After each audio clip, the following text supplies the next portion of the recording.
Okay, wonderful. Welcome everyone. My name is Sanmay, and I'll be the trainer for the Palo Alto Firewall batch. Okay, let's get started. I'll share my screen.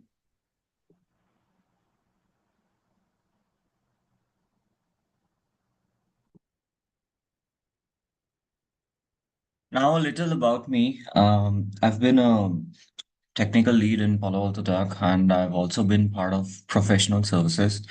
So, for Palo Alto Networks, and I do have around 8 years of industry experience with 6 years of Palo Alto firewalls experience. Okay, so you're in good hands. And first thing that I want to discuss is why Palo Alto, right? So why Palo Alto is so popular, okay? And why you should understand what Palo Alto Networks firewall does, okay? Now, this is a matured product, right? Okay, and in the NGFW market, if you see, this has no comparison or competition. Okay.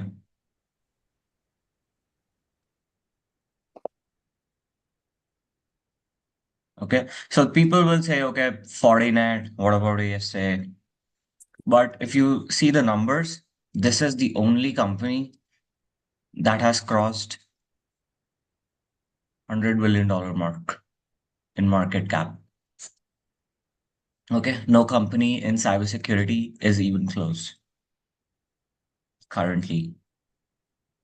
Okay, so this is the reason that you should understand what Palo Alto Networks does, and there's a huge opportunity for you if you understand this product. Mostly every organization is looking to buy a Palo Alto product or migrating their legacy firewalls to Palo Alto Networks. I've worked with very big names, and I've helped them migrate to Palo Alto Networks. Okay. Now, but when we speak about this industry, this particular NGFW, what else can you think of? What is the next gen firewall first?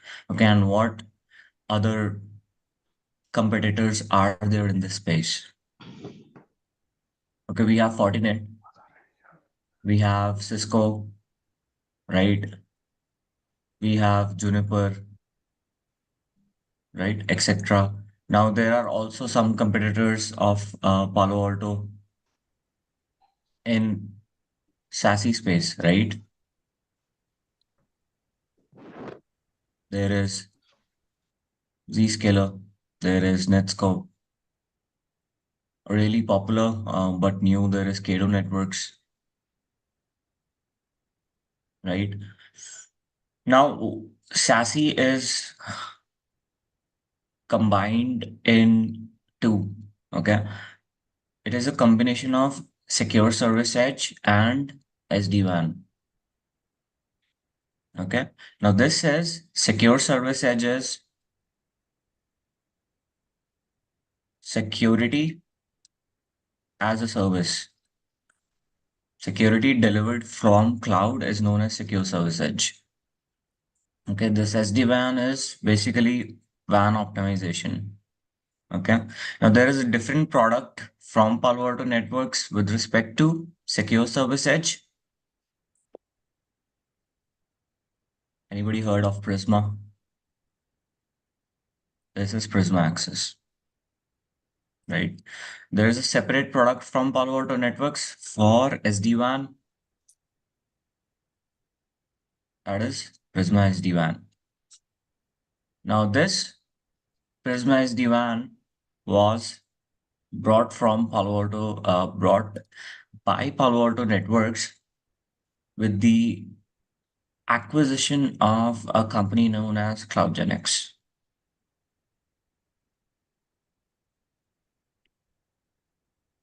Okay, now why, if this session or this batch is going to be about PCNSE and PCNSA, okay, first of all, what is A and E? Now, this is, you can say, an expert level of certification that you can get, and this is an associate level of certification that you can get. Okay, this would only test your skills based on firewalls. This would test your skills based on firewalls, Panorama, and troubleshooting. So I'll make you ready for this one. Okay.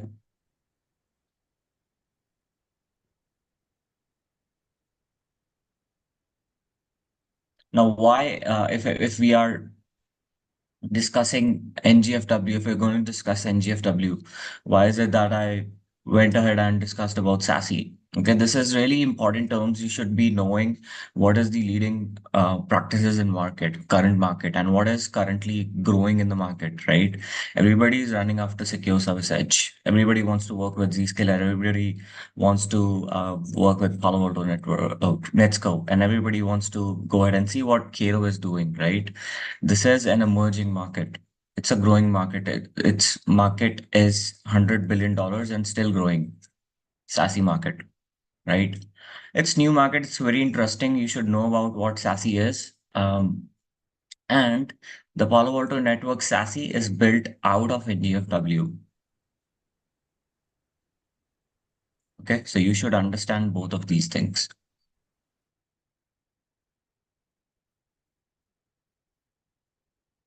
Let me clear my drawings. So feel free to ask questions in between. It'll be great if it is interactive. Now, the different verticals in Palo Alto networks, let's discuss this.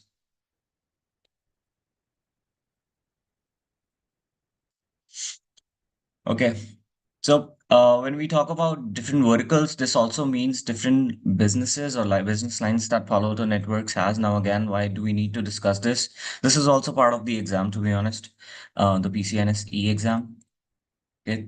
There is a content listed. You should know about each and every product that Palo Alto has. Okay.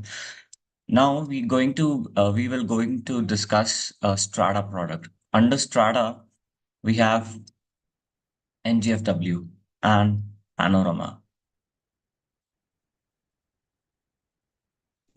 right? Now, what is Panorama and what is NGFW? Why is it in Strata? Strata is a mature product. This is the first product that Palo Alto Network built, right? Now, NGFW can be of multiple types, right? This is hardware solution or virtualized solution. Based on the capacity and the place that you want to put this NGFW at, you need to decide which hardware you want to buy. So you have starting from PA400s. This is the smallest. You can put this in a remote site, for example, that does not have too many users. Okay. Then you have 1400. Okay. Then you have 3400. Then you have 5400. Then you have 7000 series. Now, these are the devices that you put in data centers. These are very heavy devices. This is a chassis-based device. So anybody heard of chassis? What is a chassis? This has line cards. This has line cards. Okay. These are hot swappable. Some of them can be hot swappable. And this has very big capacity. Okay. 5400 is can be a chassis based and can be a pizza box. But again, this are mostly put in DCs or headquarters. If you have a medium to large enterprise, you can use 3400. This can also be used for medium and small deployment. Okay. But now people think, okay, if I am getting a PS7000 device, I'm paying a lot of money to Palo Alto Networks. I'm going to get some extra features as well. Well, that's not the case, right? So the features are the same if you buy 7000 and if you buy 400. Okay, the features are the same. It's just about the hardware capacity that increases. So you can do the same things with a PA400 that you can do with a PA7000 series, and you can do the same things with a VM-based device as well. Okay. Now, what is a VM? Okay, VM is a virtual machine that you can spin in a hypervisor. Now, this can be either in private cloud or this can be in a public cloud. Now, what is a private cloud and what is a public cloud, right? What is a cloud? Cloud, it's a generic term, right? Everybody is understanding cloud. But to be honest, we are just buying or renting out servers from someone else, right? This is what cloud is. That's it. So when we say we have a private cloud, this can be like ESXi, okay, Microsoft Hyper-V, or Linux KVM. These are the most common ones. In public cloud, we have some of the big ones and Azure. We can also do an OCI. Okay. So you can buy a VM directly from the marketplace. Palo Alto Networks VM directly from a marketplace. Okay. And you can deploy in AWS, in GCP or Azure or OCI, bring the same capabilities of the Palo Alto Networks next-gen firewall in your public cloud or for cloud workload inspection. Okay, this is very cool. What about Panorama? Okay, so we discussed about NGFW. These are the places that we can deploy NGFW at, right? These are the form factors, they say. Form factors of NGFW. What about Panorama? Okay, these can also be deployed. This is also a hardware or a VM. Now, a VM would be more popular with respect to Panorama. Okay, now this is what? This is managing firewalls at scale. Okay, so for example, if you're working for an organization, a very big organization, TCS and Infosys, right? It has a network spread across different continents. There would be more than 500 firewalls, 1,000, even 1,000 firewalls. I've seen deployments, right? It becomes very difficult to manage, keep a track of 1,000 firewalls or 500 firewalls, right? So you can do it from a single pane of view. Do it from Panorama. You can push same security posture to a region, right? So you can decide Asia firewalls. I want to do this to Asia firewalls.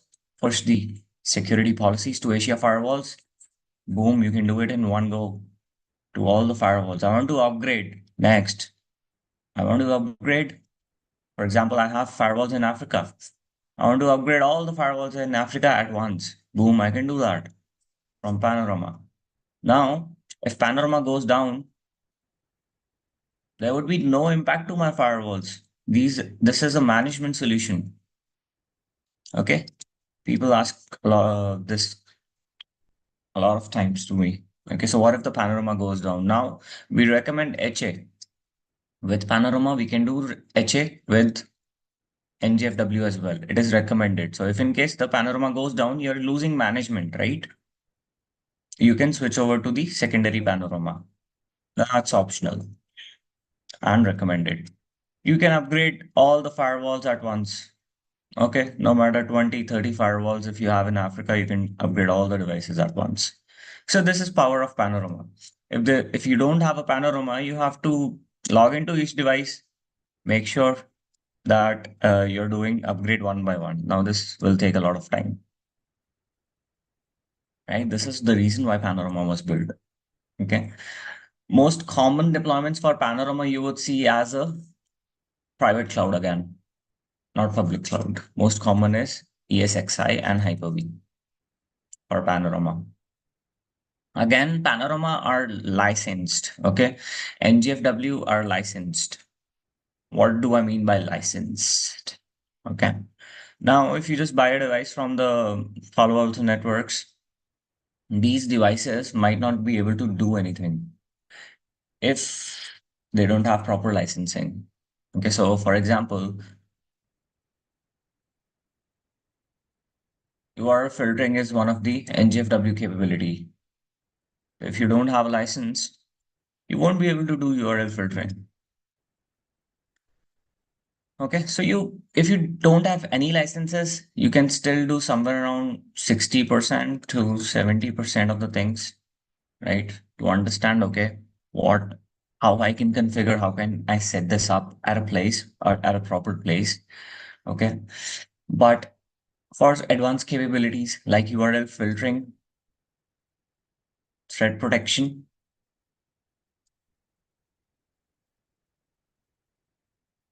you need licenses for, okay? You need licenses for this.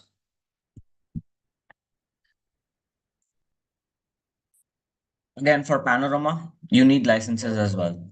Everything in Palo Alto Networks is licenses based or subscription based, right?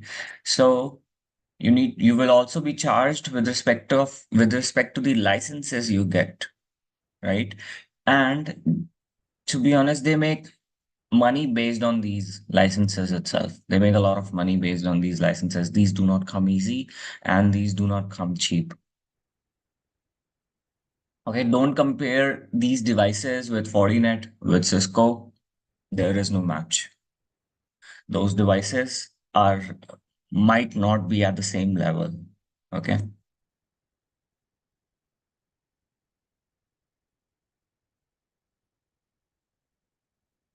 Yeah. So this is what Strata is about. As a single node, NGFW, and Panorama. Do we have the license for our labs? I can show you. So we'll cover most of the things without licenses, but I do have licenses and demo that I can show to you with respect to URL filtering. I have that. And we also have a special lab that would be for Panorama. Okay, this would also require licenses to work with, and I will demo this too when we'll cover Panorama. So I'll show you URL filtering and I'll show you how wildfire is done, and I'll show you what threat prevention is, threat prevention capability. Okay, all of this will be covered. Mhm. What is the major difference between NGFW and Panorama? Okay. Your voice isn't clear. What is the major difference between NGFW and Panorama? Okay. Yeah, so a common question again, right? What is the big difference, right? If I get this, so I can get hundreds of this, right? And I might not need Panorama. It's an option that I can get, right? It's my optional thing, right? I can get 50 admins or 10 administrators, 10 administrators, and I will give, if I, for example, I buy 100 firewalls, right? I will give 10 admins each 10 firewalls to manage. Or I can just get two administrators and get one Panorama and manage 100 firewalls. Okay, so I can save costs. So if I need to get administrators, right, there's a cost associated. I need to hire someone to manage this many firewalls, right? So it becomes easier to manage from Panorama. Panorama is just there to manage the firewalls, to push configuration, to keep the consistency in configuration based on the region of the firewall. We'll deep dive into Panorama as well. Now, this is not inspecting your traffic. This is not inspecting your traffic. This is having the security services. NGFW will inspect the traffic, will do SSL decryption. That is very important. Almost 90% of the traffic is SSL. 90% of the traffic is SSL, right? If you see in your enterprise, 90% of the traffic is SSL, right? Going to the web.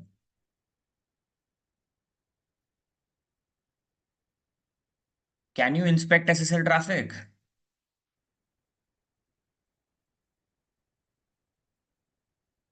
You cannot inspect SSL traffic. Firewall is blind. If SSL, what is SSL first thing, right? So if you go to Google, right? If you type in google.com, Google will give its certificate to you, right? Will sign certificate and give it to you, right?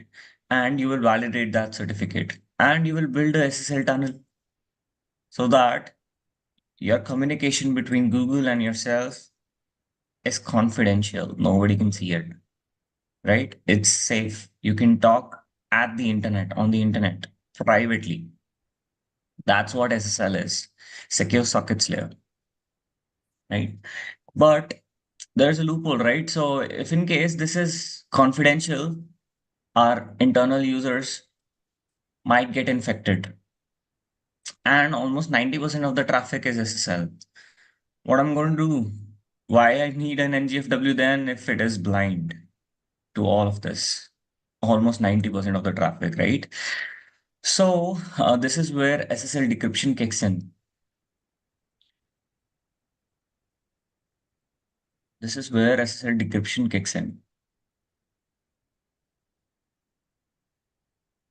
Now there are two types of SSL decryption. The most common that we'll also demo in lab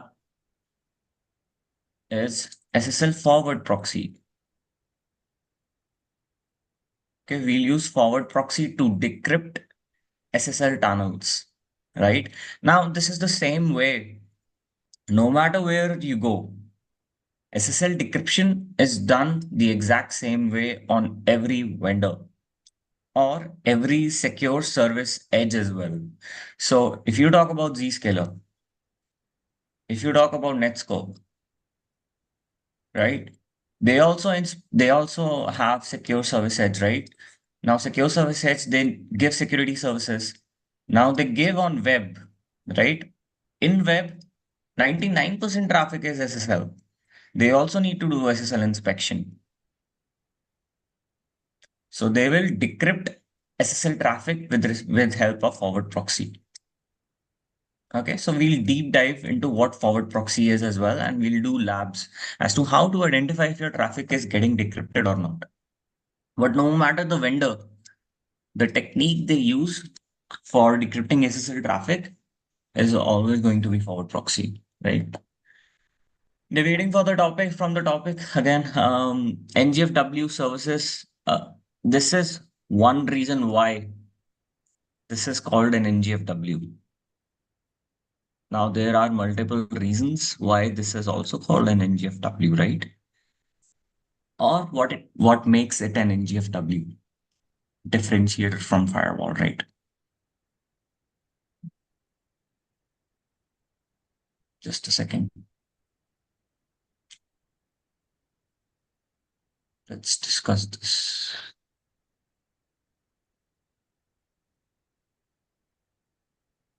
So, what is the major difference between NGFW and traditional firewalling?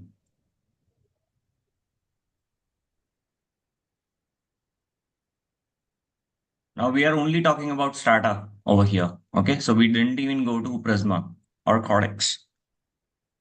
These are big topics. Now, what is the major difference between these? Okay, so if you talk about traditional firewalling, these work at layer 4. These would block ports. These are mostly ACL based. These are stateless. These cannot do SSL decryption.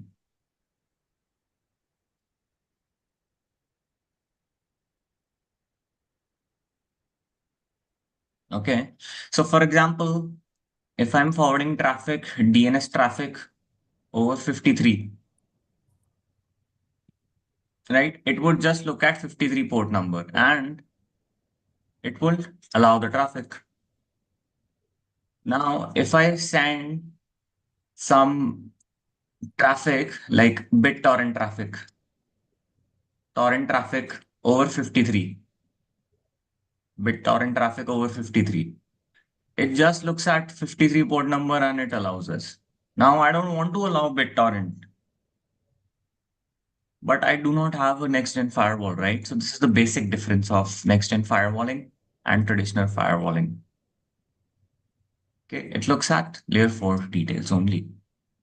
This will just look at port 53 and allow the connection. Now, if we come to NGFW, like Palo Alto Networks,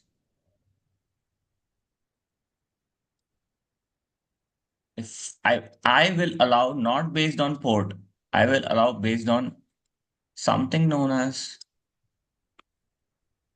app ID.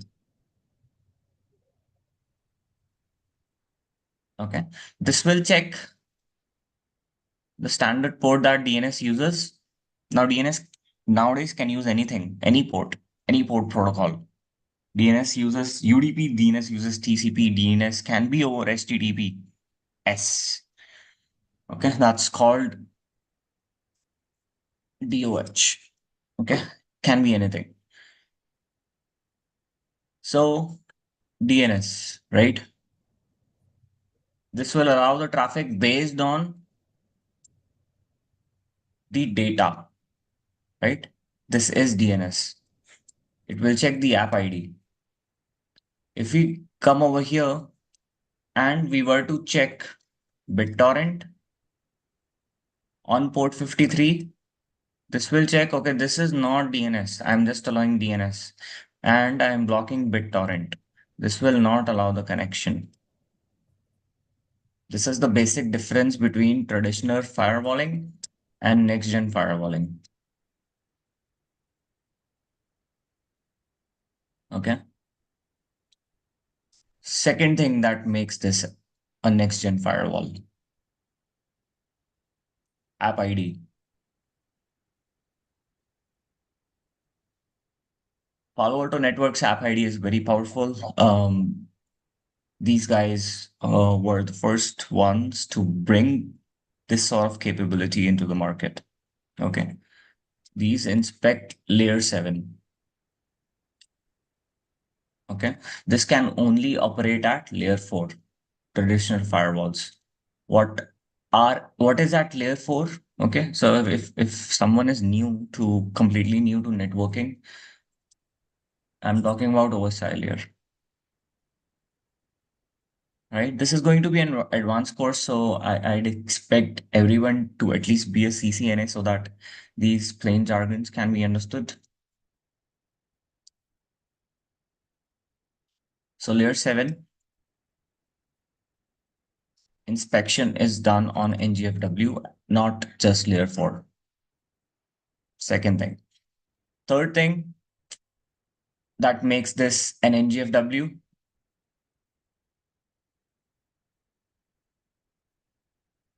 Palo Alto's popular content ID.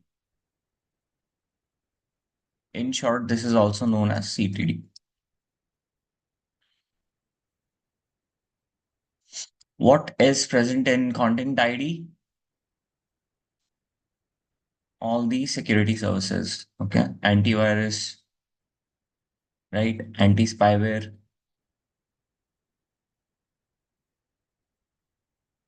vulnerability protection, right? File blocking.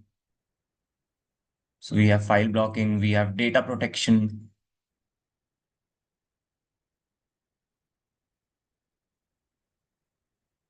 and we have wildfire. Fourth thing that makes this an NGFW. This is fine. All of this thing works based on signatures.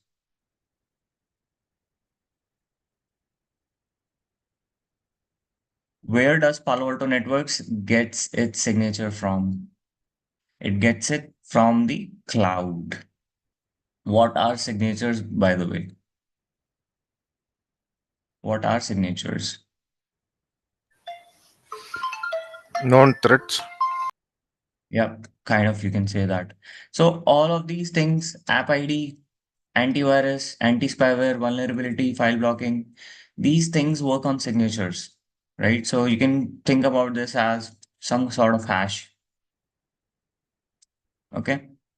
I am pulling this from the cloud and make sure that I have the latest content in my firewall. I have the latest threat capability on my firewall.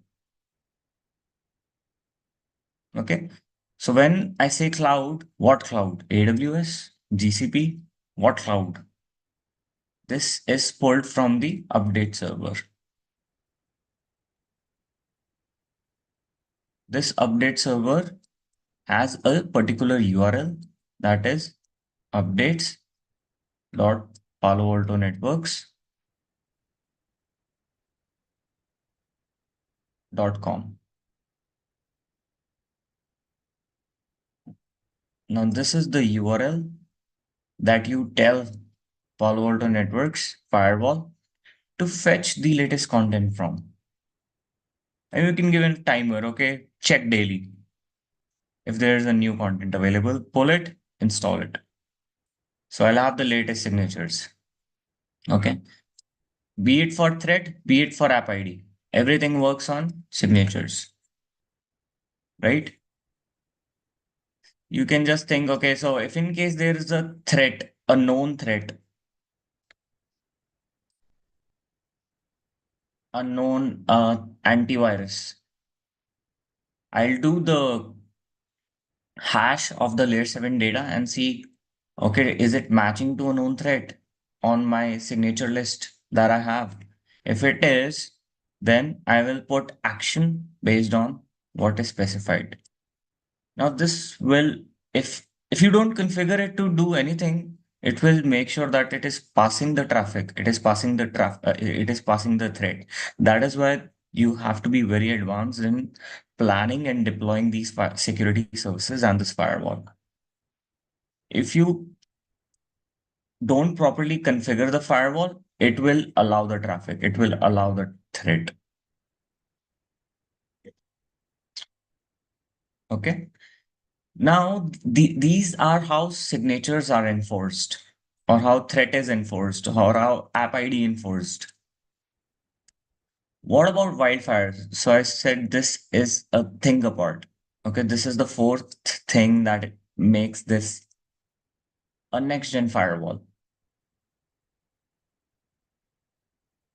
Okay, let's see over here what this is.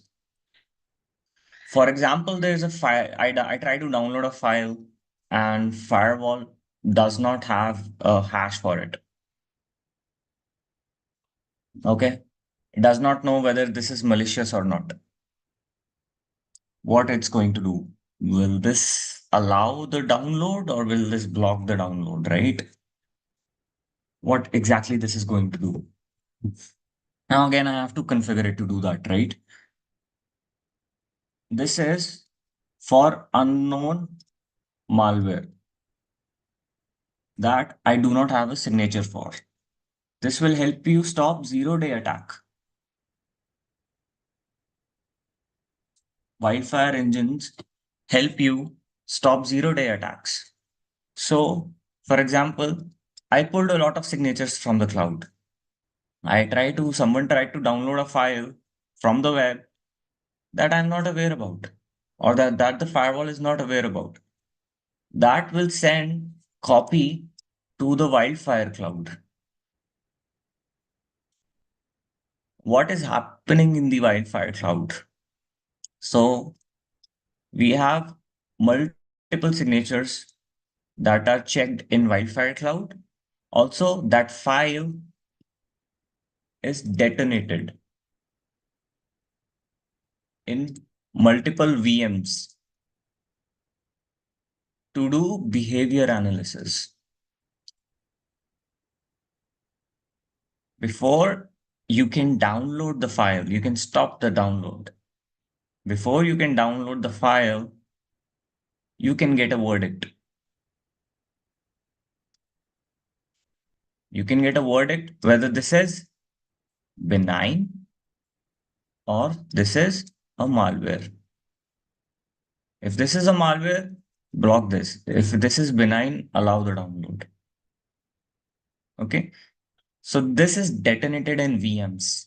Okay. Now this is also a common term for this is sandboxing. It is a sandbox environment. Yeah. Salma, I have a quick question once. Yeah. But when you're talking about a wildfire, okay, so let us think that there is a suspicious email being sent from one of the sender. Okay, so the sender and the recipient are same. Okay, but we saw the URL was registered to be some phishing or malware. Okay, but the action was allowed. But I don't see it was not delivered to any one of the internal recipients, but still I see in one of our SIM too. So what exactly, this means? Okay. So so first thing that would come to my mind is, are you guys using an email gateway?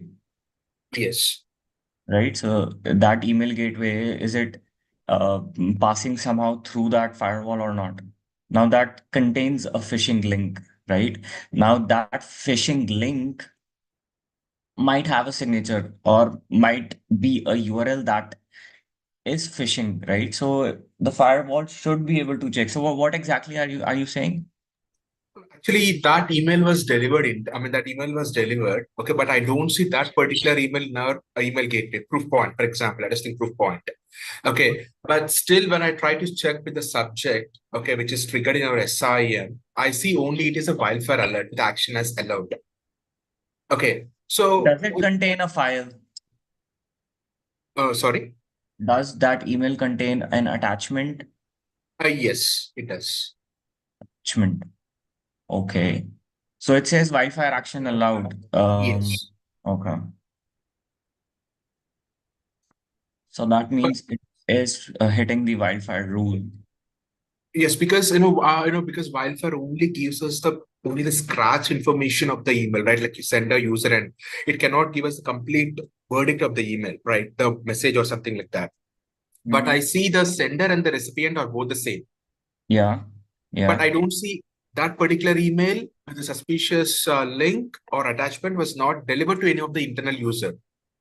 But wildfire triggered it, and why I'm able to see in our SIM environment in this our SIM2, but it is not there in proof point email gateway. So what might be the case, I'm asking? For that, I need to check what exactly you are seeing, to be honest. Okay. Okay. Now, yeah, because this is just a like eagle eye view that you're telling me the scenario about. But what exactly happens, it depends if you have a advanced Wi-Fi license or just a normal Wi-Fi license. Okay, so and they've changed a lot of things in Wi-Fi. So if you're just talking about Wi-Fi, what happens is this checks the file if it is a known file or an unknown file. That's it. Known file or unknown file. Okay, so if it is an unknown file, this would be sent to Wildfire. Now,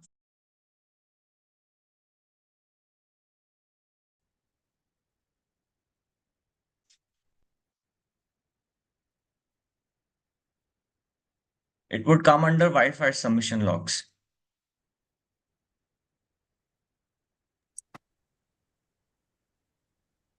Am I audible? Yes. I'll just lost you a couple of Okay. seconds. Yeah. So it would appear in Wildfire submission logs, right? Whatever is sent to Wildfire. Now, if you have like an advanced Wildfire cloud, you would get a verdict in less than 1 minute.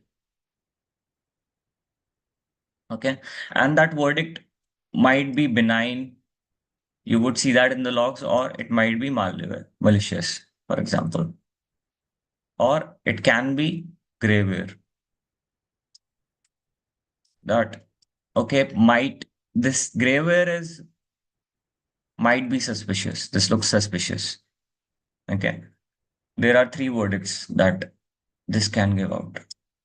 Okay, but all of this is present in wildfire logs. You can see that over here. Okay. Okay. Yeah. It is only for the attachment. It is not about the email content that you send. Wildfire only kicks in if it is an unknown file.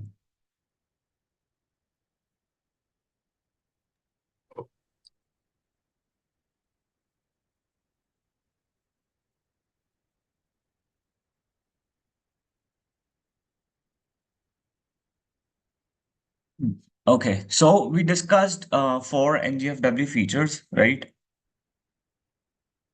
One, SSL decryption. Second, app ID. Third, content ID. Fourth, wildfire. Fifth,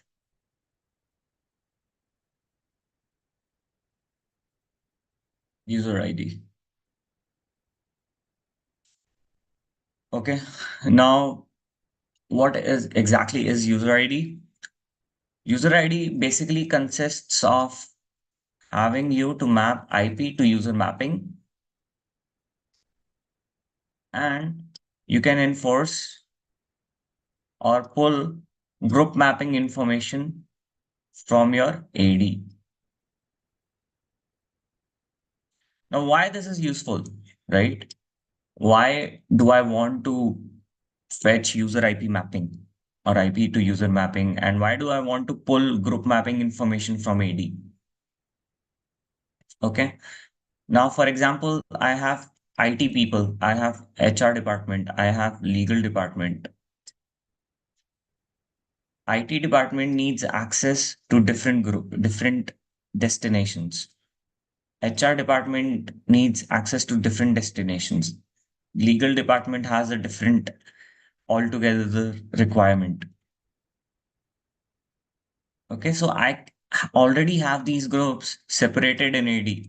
I will pull these groups in firewall, build security policies for IT separate, for HR separate, for legal separate. For example, I have in IT 500 folks, in HR 100 folks, in legal 80 folks, right? Build, I cannot differentiate based on this or IPs or something like that, right? It is easier to just pull user groups and enforce policies based on user groups.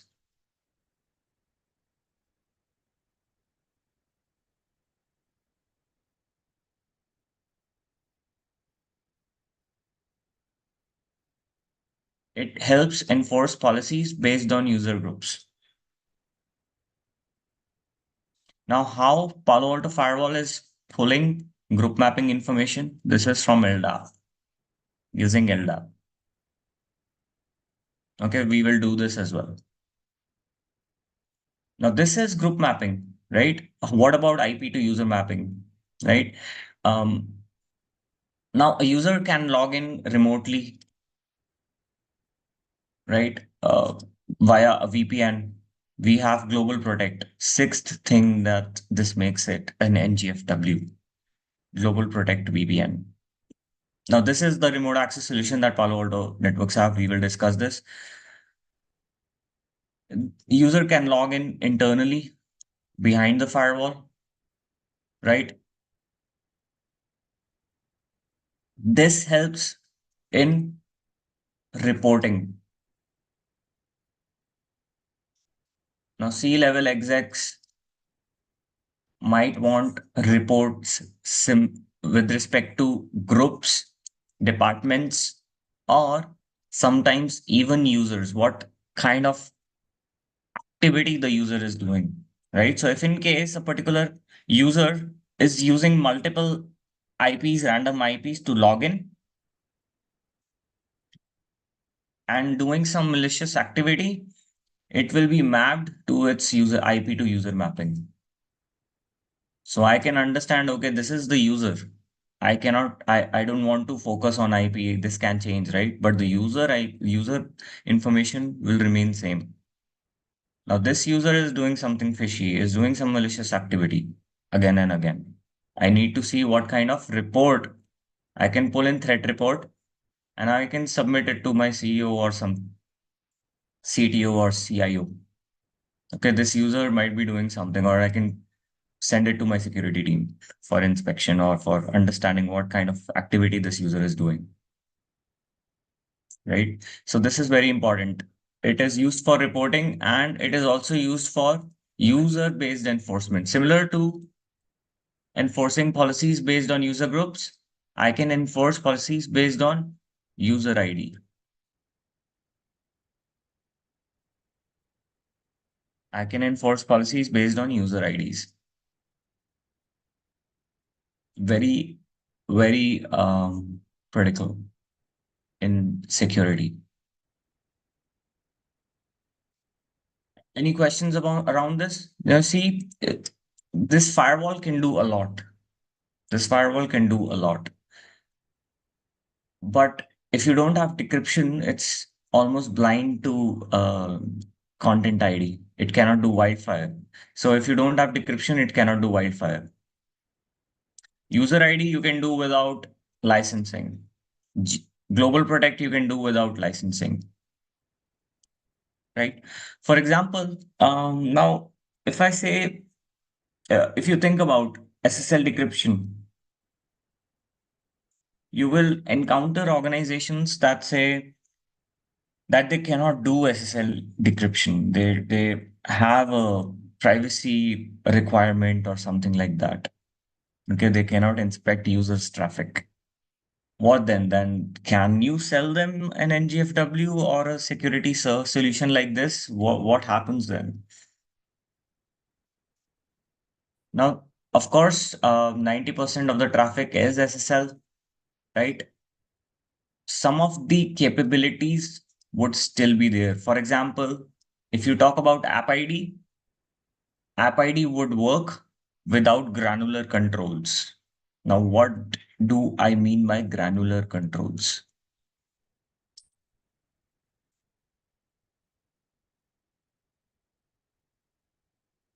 For example, you log into LinkedIn.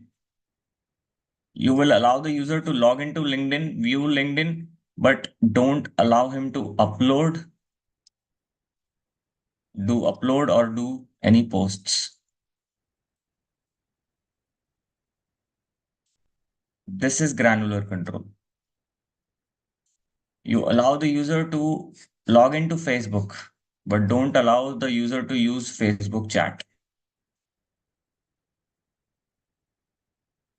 This is granular control. This is why SSL decryption is needed for App ID. Okay, but you should be able to block Facebook or you should be able to block LinkedIn without SSL decryption. Okay, so base URL can be done. Some capability of App ID and some capability of URL filtering would still be there without SSL decryption. URL filtering, for example, is enforced based on SNI then. Now this is a field in client hello in SSL that tells, okay, what server or what service is the user requesting. For example, if I'm going to facebook.com, this will have facebook.com, www.facebook.com. Now the firewall will see this SNI and, okay, check the URL filtering rule, whether this is allowed or not. If this is denied, this will give you a block page. We will do this as well. We will enforce URL filtering. We will do all of this.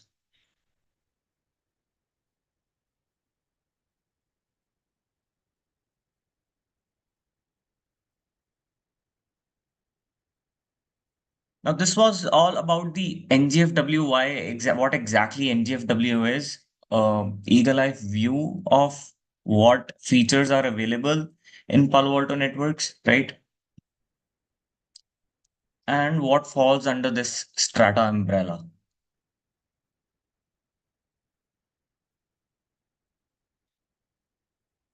What about Prisma?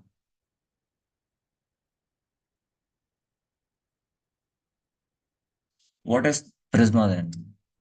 In Prisma, you have Prisma Access. In Prisma, you have Prisma Cloud.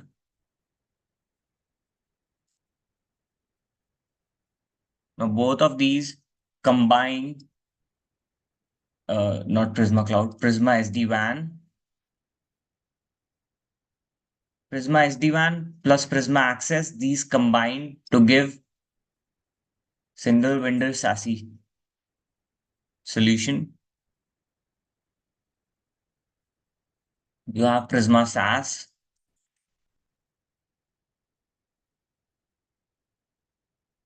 Right?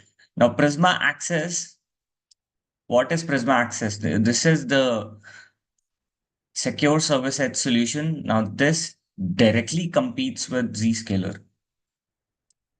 Now, NGFW does not compete with Zscaler. Zscaler does not have a NGFW solution or a platform solution per se. Zscaler is all cloud, right? Everything is managed from cloud. Competes with Netscope with this area, right? It competes with Cato, competes with Versa, right? If you talk about SD-WAN, it competes with Riverbed, it competes with Silver Peak, it competes with Versa again,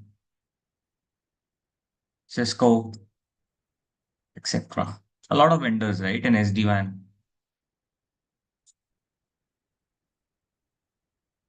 Prisma Cloud, what this is this will help you do a posture management for your cloud. So it is a cloud security posture management solution, Prisma Cloud. Okay, you can integrate this with AWS, for example, or GCP, for example, and make sure that you are compliant and you make sure that your all your settings are proper. Okay, so you can also push some of these settings from Prisma Cloud. Okay, make sure that there are no loopholes. Okay, this will, because most of these security incidents happen due to misconfiguration. Okay, this will help you protect that. Right, Prisma SaaS is introduced in Prisma Access now. Along with this, there is one important thing that you should think about, right? We spoke about content ID, we spoke about app ID, we spoke about all of these things. What is DLP or data protection, right? So this is data loss prevention,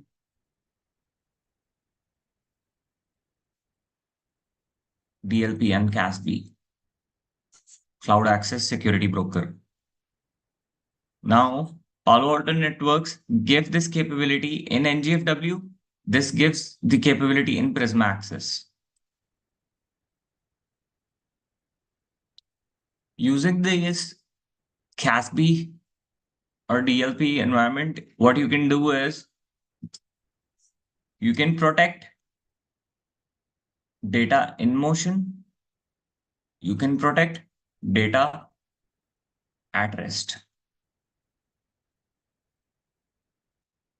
Now, this is the area where almost all the vendors are working right now. DLP and CASB.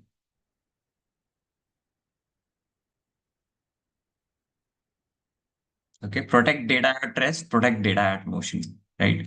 So when we say data at rest, this is something that we might not be able to inspect or coming out of band, out of band. Like, for example, Google Drive, box traffic, right? These are the ones that we can integrate with API to scan what kind of content the organization has at their Google Drive or Box or even OneDrive, and see if in case anybody is leaking data. Apply DLP policies based on this. What is data in motion? Okay, so for example, if I have a firewall, someone is trying to send an email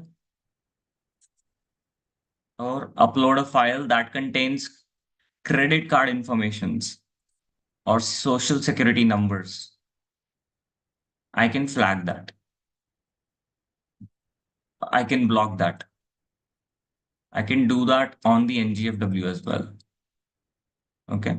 So this is known inline DLP. This is known inline DLP because the traffic is flowing through the firewall.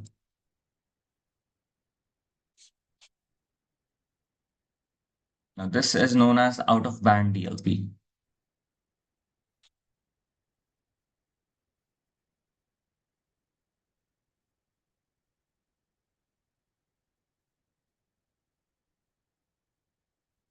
Right.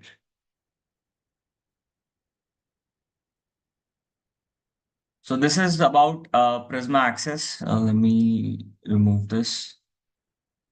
Prisma access and Prisma. So mostly this is NGFW and this is Panorama. This is Prisma access, Prisma SD-WAN, Prisma Cloud, Prisma SaaS, Cortex is Cortex XDR, very popular. Cortex Data Lake. Now, what is Cortex Data Lake, right?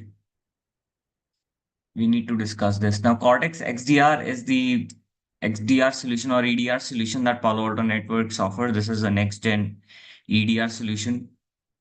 I've mostly worked along with Prisma Access and NGFW and Panorama.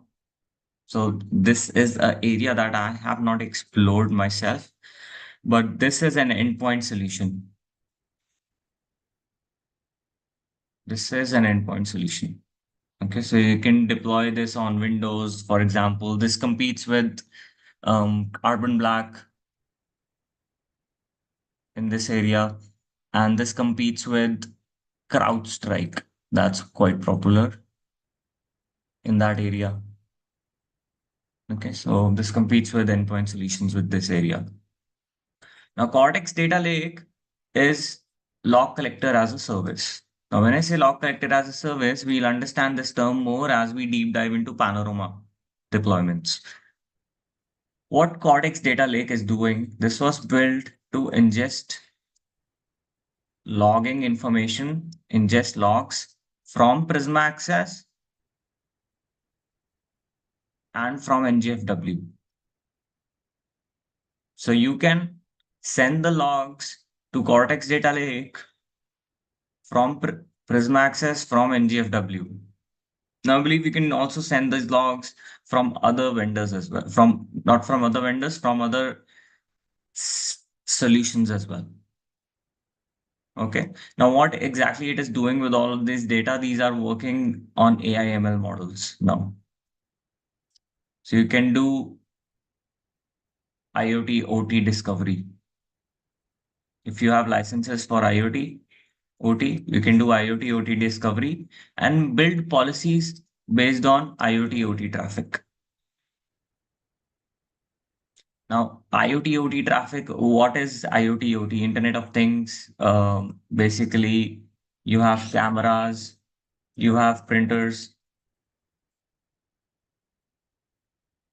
right? So you can do discovery based on this, based on the traffic that you send to Cortex Data Lake if you have licenses, and build policies separately for printers allow only the particular destinations these want to talk to. These are supposed to talk to, I would say. and not to malicious domains. So you can block traffic or malicious domains. Okay, very important because nowadays the attacks are so in depth that they also infect IoT devices and can leak data based on that. And your data can be exfiltrated based on that.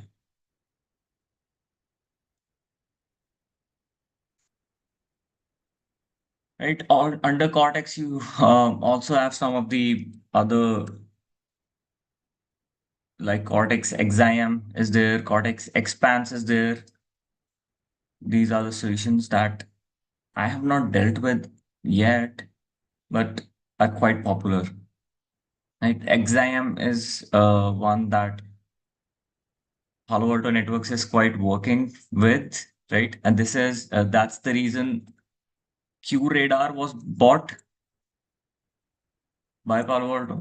QRadar acquisition was done by Palo Alto recently. It was to build on XIM tool, Cortex XIM solution. So these are the different verticals of Palo Alto Networks. If you see, everything would eventually fall either in Strata or Prisma or Cortex. Okay, so we'll be mostly focusing our details at Strata. Okay, this is a mature product. This is why what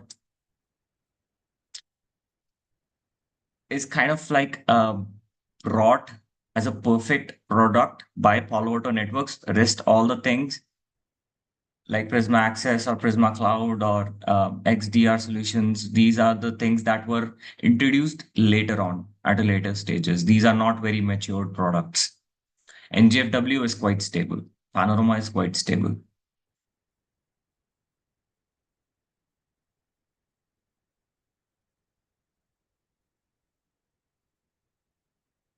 Yeah. Just a second. Let me see if I have.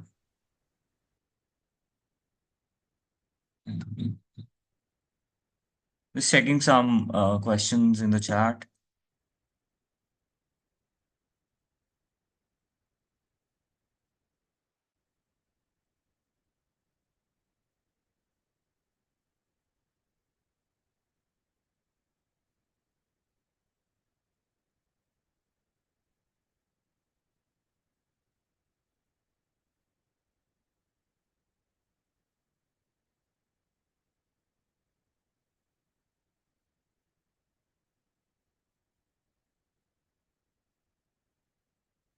Yeah, I think this is it for today, guys. This was kind of like a day one of what content I had for day one.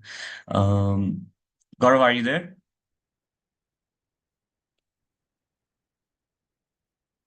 Yeah, hi Sanmay. Yes. Yep. Yeah, I'm done for that. I'm done for today. Okay, thank you. So guys, from next Saturday, the classes is going to be a regular. So 11 a.m. is the timing for the batch. Thank you guys. 11 a.m. I mean, Yeah, how many hours? 2 hours. Sanmay, it can be like One we and a can half do to 2 hours. 10 One and also, a half to 2 hours. or 11 is fine for you. How?